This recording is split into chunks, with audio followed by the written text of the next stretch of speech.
إن الحمد لله نحمده ونستعينه ونستغفره ونعوذ بالله من شرور أنفسنا ومن سيئات أعمالنا من يهدي الله فلا مضل له ومن يضلل فلا هادي له وأشهد أن لا إله إلا الله وحده لا شريك له وأشهد أن محمدًا عبده ورسوله يا أيها الذين آمنوا اتقوا الله حق تقاته ولا تموتن إلا وأنتم مسلمون يا أيها الناس اتقوا ربكم الذي خلقكم من نفس واحدة وخلق منها زوجها وبث منهما رجالا كثيرا ونساء واتقوا الله الذي تساءلون به والأرحام إن الله كان عليكم رقيبا يا أيها الذين آمنوا اتقوا الله وقولوا قولا سديدا يصلح لكم أعمالكم ويغفر لكم ذنوبكم ومن يطع الله ورسوله فقد فاز فوزا عظيما أما بعد فإن خير الحديث كتاب الله وخير الهدي هدي محمد صلى الله عليه وسلم وشر الأمور محدثاتها وكل محدثة بدعة وكل بدعة ضلالة وكل ضلالة في النار فأعوذ بالله السميع العليم من الشيطان الرجيم وأنزلنا إليك الذكر لتبين للناس ما نزل إليهم ولعلهم يتفكرون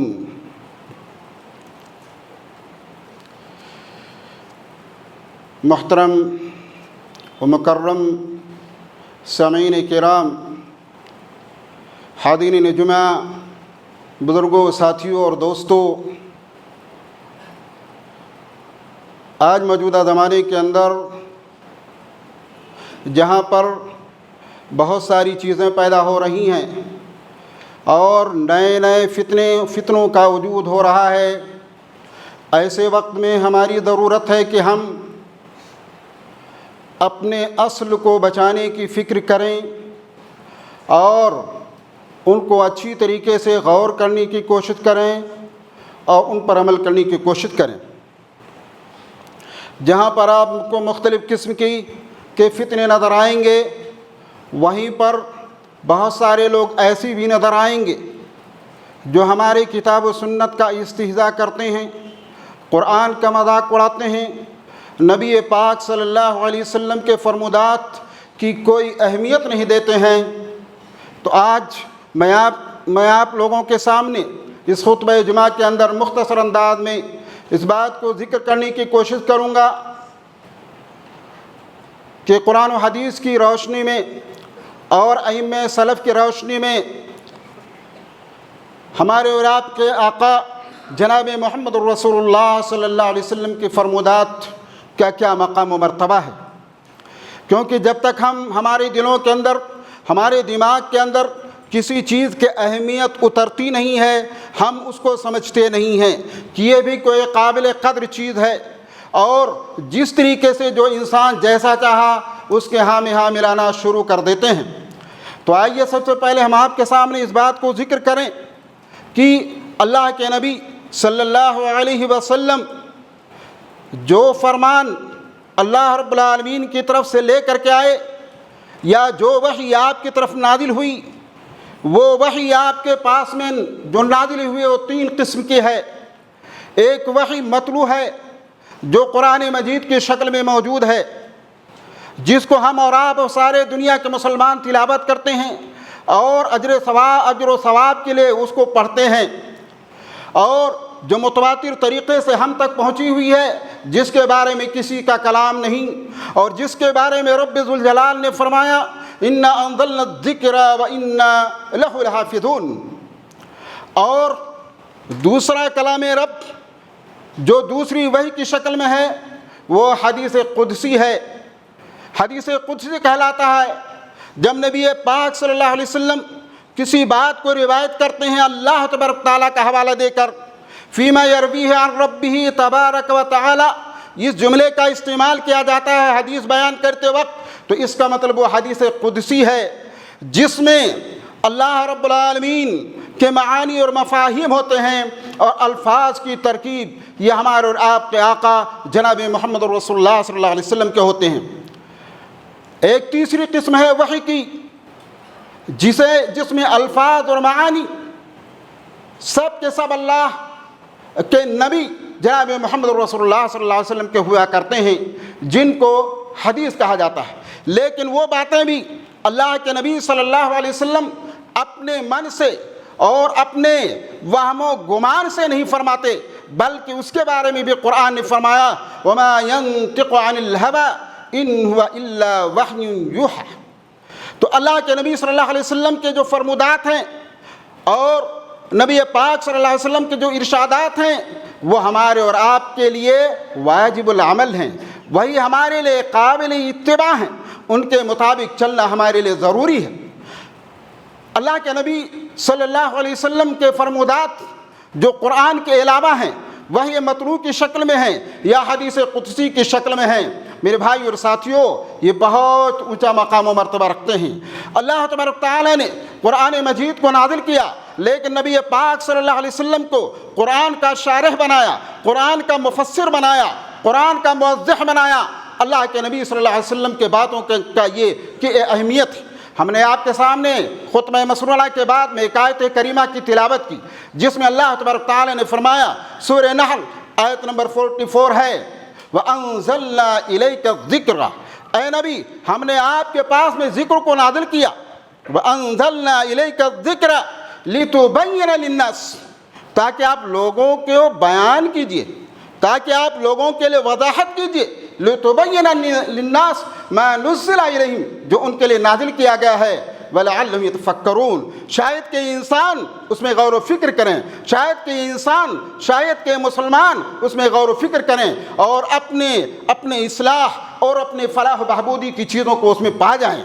تو میرے بھائی اور ساتھیوں، اللہ کے نبی صلی اللہ علیہ وسلم کے لیے کیا فرمایا گیا کہ قرآن کو تو ہم نے نازل کیا، لیکن اے نبی آپ اس قرآن کی توضیح کرنے والے ہیں، اس قرآن کے شارح ہیں، اس قرآن کو بیان کرنے والے ہیں، لِتُبَيِّنَ لِلنَّاسِ۔ اس لیے نبی پاک صلی اللہ علیہ وسلم کے فرمودات کی بہت ہی اہمیت ہے۔ نبی پاک صلی اللہ علیہ وسلم کی سنت جب آ جائے، نبی صلی اللہ علیہ وسلم کی جب حدیث آ جائے، نبی صلی اللہ علیہ وسلم کی جب خبر آ جائے، تو ہمیں کسی بھی مسلمان کے لیے گنجائش نہیں کہ ہم چوں اور چرا کریں، یہ تو سنت ہے، ہمارے لیے قرآن کی دلیل لائیے، ہمارے لیے قرآن مجید سے دلیل دیجئے، نہیں ہمیں حدیث کی دلیل نہیں چاہیے۔ ایک شیطانی فکرہ ہے، ایک شیطانی وہم ہے جو اس قسم کے شوشے چھوڑے جاتے ہیں، ورنہ نبی کی صحیح حدیث آپ کے پاس میں آ جائے، نبی صلی اللہ علیہ وسلم تک کوئی بات صحیح سند کے ذریعے ثابت ہو جائے تو ہر مسلمان کے لیے ضروری ہے کہ اگر وہ مسلمان ہے تو اس کے لیے ضروری ہے کہ وہ ان باتوں پر عمل کرے، ورنہ اس کا اسلام سے کوئی تعلق نہیں رہ جاتا ہے۔ اس لیے میرے بھائی اور ساتھیوں، اللہ تبارک تعالیٰ نے قرآن مجید کے اندر خود ہمارے اور آپ کے آقا جناب محمد رسول اللہ صلی اللہ علیہ وسلم کے فرمودات کی اہمیت کو بتایا ہے اور اس کو اشکار کیا ہے، اور بالکل کھلا واضح الفاظ میں اللہ کے نبی صلی اللہ تبارک تعالیٰ نے فرمایا وَمَا آتَاكُمُ الرَّسُولُ فَخُذُوهُ وَمَا نَهَاكُمْ عَنْهُ فَانْتَهُوا، رسول تمہیں جو دے دیں اس کو لے لو، جن چیزوں سے روک دیں اس سے رک جاؤ۔ رسول صلی اللہ علیہ وسلم یہ نہیں کہ قرآن دے دیا آپ کو بس قرآن میں جو ہے وہی مانیں گے۔ اگر ایسے لوگ آپ کو ملتے ہیں کہ صرف قرآن کی باتوں پر عمل کریں گے، قرآن سے دلیل لاؤ، حدیث کی دلیل نہیں چاہیے، تو یقین جانو وہ انسان راستے سے بھٹکا ہوا ہے، وہ راستے سے گمراہ انسان ہے، کیونکہ اس نے قرآن ہی کو نہیں مانا۔ قرآن نے کہا کہ اے نبی ہم نے آپ کے پاس قرآن کو نازل کیا، آپ قرآن کو بیان کیجئے۔ بھلا یہ بتائیے، اللہ تبارک تعالیٰ نے قرآن مجید کے اندر ارشاد فرمایا وَأَقِيمُوا الصَّلَاةَ وَآتُوا الزَّكَاةَ، وَأَقِيمُوا الصَّلَاةَ وَآتُوا الزَّكَاةَ، اللہ نے فرمایا اقم الصلاة لدلوک الشمس الى غسق اللیل وقرآن الفجر ان قرآن الفجر کان مشہودا۔ ہمارے اور آپ کے نبی جناب محمد رسول اللہ صلی اللہ علیہ وسلم نے نماز پڑھ کر کے سکھائی، آپ نے حج کیا، حج کر کے بتایا، آپ نے نماز پڑھی اور آپ نے کہا صلو کما رأیتمونی اصلی، اے لوگو، اے میرے امت کے لوگو ویسے ہی نماز پڑھو جیسا کہ مجھے تم نے نماز پڑھتے ہوئے دیکھی ہے۔ آپ نے حج کیا اور آپ نے کہا لِتَأْخُذُوا عَنِّي مَنَاسِكَكُمْ، اے لوگو تم مناسک یعنی حج کے اعمال مجھ سے سیکھ لو۔ تو ہمیں کس سے سیکھنا ہے؟ جو لوگ کہتے ہیں کہ ہم صرف قرآن پر عمل کریں گے، اللہ کی قسم وہ دین کو منہدم کرنے والا ہے۔ بتاؤ نماز کی تفصیلات آپ کو کہاں ملیں گے؟ نماز کی تفصیلات، نماز کتنی رکعت پڑھنی چاہیے، رکوع میں کیا کہنا چاہیے، سجدے میں کیا کہنا چاہیے، تشہد میں کیا پڑھنا چاہیے، فجر میں کتنی رکعت ہو، ظہر میں کتنی رکعت ہو، عصر میں کتنی رکعت ہو، یہ تفصیلات آپ کو کہاں ملیں گے؟ یہ تفصیلات آپ کو سنت رسول میں ملیں گے، حدیث رسول میں ملیں گے۔ اگر کوئی انسان مسلمان ہوتے ہوئے کہتا ہے ہم حدیث رسول نہیں مانتے، یا ہمارے لیے دلیل صرف قرآن سے چاہیے، حدیث سے ہمیں دلیل نہیں چاہیے، کیا وہ راستے سے بھٹکا ہوا نہیں ہوگا؟ کیا وہ ثابت کر سکتا ہے؟ مرتے دم تک وہ قرآن سے کہیں ثابت نہیں کر سکتا کہ نمازوں کی تعداد کتنی ہے، رکعتوں کی تعداد کتنی ہے، ان رکعتوں میں کیا پڑھنی چاہیے۔ اسی طریقے بہت ساری مثالیں ہیں، یہ ہم نے ایک مثال کے طور پر آپ کو دی۔ اللہ تبارک تعالیٰ نے نبی پاک صلی اللہ علیہ وسلم کے بارے میں فرمایا کہ اے دنیا والو، اگر تم اللہ سے محبت کا دعویٰ کرتے ہو تو تمہیں چاہیے فاتبعونی، میرے نبی کی پیروی کرنا، میرے نبی کے راستوں پر چلنا، میرے نبی کے فرمان پر عمل کرنا، میرے نبی نے جو کہہ دیا اس کے مطابق زندگی گزارنا۔ اور پھر اگر کوئی انسان بعد میں پیدا ہونے والا کہے کہ نہیں ہم نبی کے فرمان کو نہیں، ہمیں قرآن سے دلیل دیجئے ہمارے لیے جو ہے، تو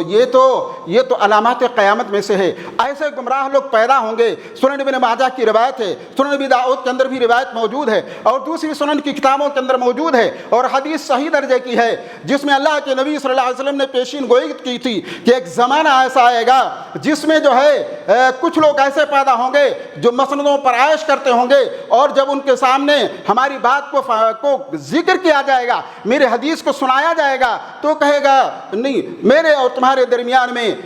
قرآن مجید فیصلہ کرنے والا ہے۔ جو قرآن نے حلال کر دیا ہم اس کو حلال مانیں گے، جو قرآن نے حرام کر دیا اس کو ہم حرام مانیں گے، اس کے علاوہ ہمیں کچھ نہیں چاہیے۔ جبکہ اللہ کے نبی صلی اللہ علیہ وسلم نے اسی حدیث میں یہ پیغام سناتے ہوئے فرمایا، اے لوگو سن لو، جو ہم نے حرام کر دیا وہ اسی کے مانند ہے جیسے اللہ تعالیٰ نے حرام کیا ہے۔ تو میرے بھائی اور ساتھیوں، اللہ کے نبی صلی اللہ علیہ وسلم کی احادیث کا بہت اونچا مقام ہے۔ اللہ کے نبی صلی اللہ علیہ وسلم کے فرمودات بھی تو وحی ہیں، اللہ تعالیٰ نے خود اس کی تصدیق کر دی، وما ينطق عن الهوى ان هو الا وحی یوحی۔ اسی طریقے سے اے مسلمانوں، اگر آپ نے اپنے معاملات کے اندر، اگر اپنے کاروبار کے اندر اور اپنے جھگڑوں کے اندر اگر ہم نے اور آپ نے نبی پاک کے فرمودات کو نہیں اپنایا، نبی پاک کے طریقوں کو نہیں اپنایا، یقین جانیے آپ قرآن مجید کی آیتوں پر غور کیجئے۔ اللہ نے قرآن میں کیا فرمایا؟ وما كان لمؤمن ولا مؤمنة إذا قضى الله ورسوله أمرا أن يكون لهم الخيرة من أمرهم ومن يعص الله ورسوله فقد ضل ضلالا بعيدا۔ کسی مومن مرد کے لیے، کسی مومنہ عورت کے لیے گنجائش ہی نہیں کہ جب اللہ اور اس کے رسول فیصلہ کر دیں تو پھر وہ چون چارہ کرے، ہم نہیں مانیں گے، ہم یہ نہیں کریں گے، وہ نہیں کریں گے۔ یقین جانو جو من یعص اللہ ورسولہ، جو اللہ اور اس کے رسول کی نافرمانی کرتا ہے، فقد ضل ضلالا بعیدا، وہ راستے سے کھلے گمراہی کی طرف چلا گیا، کھلے گمراہی کی طرف چلا گیا۔ ایک دوسری جگہ میں اللہ تبارک تعالیٰ نے قسم کھا کر کے فرمایا، فلا وربک لا یؤمنون حتی یحکموک فیما شجر بینہم ثم لا یجدوا فی انفسہم حرجا مما قضیت ویسلموا تسلیما۔ فلا وربک، تیرے رب کی قسم ہے، اے نبی محمد تیرے رب کی قسم ہے، لا یؤمنون، کوئی مومن نہیں ہو سکتا، حتی یحکموک فیما شجر بینہم، جب تک کہ اپنے اختلافی مسائل میں، جب تک کہ اپنے جھگڑوں کے اندر شریعت کے کسی مسئلے میں اختلاف ہو جائے، اگر اس میں آپ کو فیصل نہ مان لیں اور آپ کو منصف نہ مان لیں، آپ کے فیصلے پر راضی نہ ہو جائیں، تب تک وہ مومن نہیں ہو سکتا۔ فلا وربک لا یؤمنون حتی یحکموک فیما شجر بینہم ثم لا یجدوا فی انفسہم حرجا مما قضیت، پھر آپ نے جو فیصلہ کر دیا ہے اس فیصلے پر کسی طریقے سے دل کے اندر تنگی نہیں ہونا چاہیے۔ آج بہت سارے لوگ کچھ اسلامی تعلیمات کو مان تو لیتے ہیں لیکن دل کے اندر بڑی کوڑھن ہوتی ہے، بڑی تنگی محسوس ہوتی ہے، یار اسلام نے کیوں اس کو فرض کر دیا، کیوں اسلام نے اس کو، اس طریقے کے سوالات جو ذہنوں کے اندر پیدا ہوتے ہیں، یہ شیطانی وہم و خیال ہوتے ہیں، یہ شیطان ان کو راستے سے بھٹکانا چاہتا ہے۔ اس لیے مسلمانوں، ہمیں مقام رسول کو سمجھنا چاہیے اور نبی پاک صلی اللہ علیہ وسلم کے فرمودات کو سمجھنا چاہیے۔ بہت ساری آیات ہیں جن میں اللہ کے نبی صلی اللہ علیہ وسلم نے اللہ تبارک تعالیٰ نے ان میں نبی پاک صلی اللہ علیہ وسلم کے فرمودات کی اہمیت کو بتایا ہے۔ اسی طریقے سے صحیح بخاری کے ایک روایت آتی ہے، اللہ کے نبی صلی اللہ علیہ وسلم نے خود اپنے فرمودات میں اس کی اہمیت کو آشکار کیا ہے۔ اللہ کے نبی صلی اللہ علیہ وسلم نے فرمایا، حضرت ابو ہریرہ رضی اللہ تعالیٰ عنہ راوی حدیث ہیں، صحیح بخاری کی روایت ہے، کل امتی يدخلون الجنة الا من ابى قال ومن يابى يا رسول اللہ قال من اطاعنی دخل الجنة ومن عصانی فقد ابى۔ صحیح بخاری کی روایت ہے، اللہ کے نبی صلی اللہ علیہ وسلم نے فرمایا، میرے امت کا ہر آدمی جنت میں داخل ہوگا سوائے اس انسان کے جس نے میرا انکار کیا۔ آپ سے پوچھا گیا، اے اللہ کے نبی، آپ کا انکار کرنے والا کون ہوگا؟ ومن یابی یا رسول اللہ قال من اطاعنی، سنیے آپ لوگ، من اطاعنی دخل الجنہ، جو میری اطاعت کیا، جس نے میری تابعداری کی، جس نے میرے پیچھے چلا، میرے احکامات فرمودات کو مانا، وہ جنت میں داخل ہوگا۔ ومن عصانی فقد ابا، اور جس نے میرے بات ماننے سے انکار کر دیا، اس نے انکار کیا، اسی نے انکار، وہی منکر ہے، یعنی وہ انسان کہاں پہ جانے والا ہوگا؟ جنت میں نہیں جا سکتا۔ اللہ تعالیٰ کے یہاں صرف دو جگہیں ہیں، جنت اور جہنم، اور تیسری کوئی جگہ نہیں جو ہے۔ اس لیے میرے بھائی اور ساتھیوں، سنت رسول کے مقام و مرتبہ کو سمجھنے کی کوشش کیجیے۔ ایک حدیث، طویل حدیث ہے اور بہت ساری صحیح کتابوں کے اندر موجود ہے، ارباز بن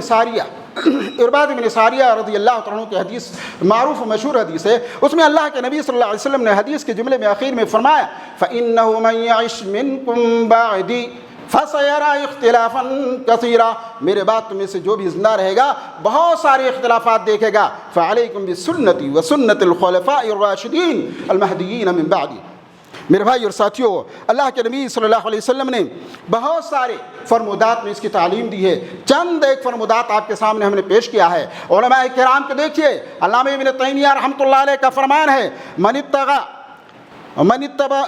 الهدى من في غير الكتاب والسنة، من ابتغى الهدى في غير الكتاب والسنة لم يزدد الا بعدا، جس نے ہدایت کا راستہ کتاب و سنت کے علاوہ کسی اور جگہ میں ڈھونڈنے کی کوشش کی، اس کی دوری بڑھتی جائے گی کتاب و سنت سے۔ اسی طریقے سے امام شافعی رحمۃ اللہ علیہ کا فرمان ہے، وہ فرماتے ہیں، اذا وجدتم لرسول اللہ سنہ فاتبعوها، اے میرے ماننے والو سن لو، اگر تمہیں رسول اللہ صلی اللہ علیہ وسلم کی کوئی سنت مل جائے تو اس کی پیروی کرنا، اور کیا کرنا؟ ولا تلتفتوا الى قول احد،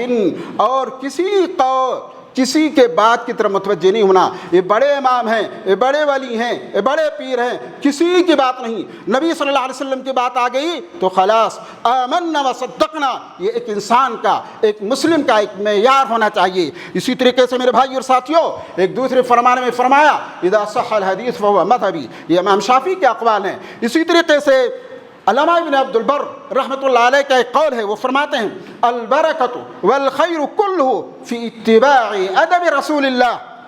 و امتثال امرہ، اے لوگو جان لو، پوری کی پوری برکت اور پورا کا پورا خیر نبی پاک صلی اللہ علیہ وسلم کے ادب کی اتباع، نبی صلی اللہ علیہ وسلم کے اخلاق کی پیروی کرنے میں ہے اور آپ کے فرمودات کے ماننے میں ہے۔ اور شیخ سعد بن ناصر السسری فرماتے ہیں کہ اے لوگو، کلما قرب الناس من السنتی، کلما قرب الناس من السنتی زالت الخلافات، جتنا زیادہ لوگ سنت کے قریب ہوتے جائیں گے ان کے اختلافات ختم ہوتے جائیں گے۔ وَكُلَّمَا ابْتَعَدَ النَّاسُ عَنِ السُّنَّةِ، اور جتنا ہی زیادہ لوگ سنت سے دور ہوں گے،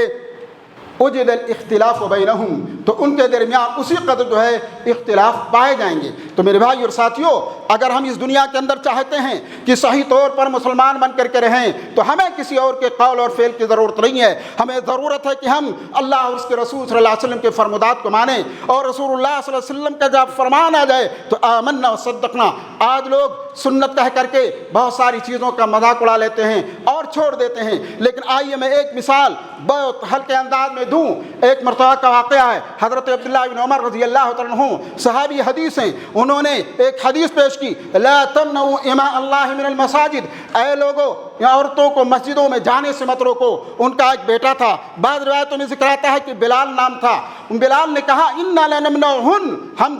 ضرور عورتوں کو مسجدوں میں جانے سے روکیں گے۔ تو حدیث راویہ نے حدیث نے لکھا وہاں پر حضرت عبداللہ ابن عمر نے اتنے برے الفاظ استعمال کیے، اتنے برے کلمات اپنے بیٹے کے لیے استعمال کیے کہ ویسے کلمات کبھی نہیں سنے گئے جو ہے۔ اور ایک واقعہ عبداللہ ابن مغفل رضی اللہ تعالیٰ عنہ کا ہے، سنن ابن ماجہ کی روایت ہے کہ وہ بیٹھے ہوئے تھے، ان کا بھتیجا تھا، ان کا بھتیجا کنکری پھینک رہا تھا، انگلیوں کے درمیان رکھ کر کے کنکریاں پھینکی جاتی ہیں، کنکری پھینک رہا تھا۔ آپ نے ان کو منع کیا اور کہا کہ اللہ کے نبی صلی اللہ علیہ وسلم نے جو ہے کنکری پھینکنے سے منع کیا ہے، کیونکہ یہ کنکری نہ تو کوئی شکار کر سکتے اس کے ذریعے سے، نہ ہی کسی کا جو ہے نہ قتل کر سکتے، بلکہ یہ تو صرف دانت کو توڑ سکتا ہے، کسی کو نقصان پہنچا سکتا ہے، اس کا آنکھ پھوڑ سکتا ہے۔ تو تھوڑی دیر کے بعد پھر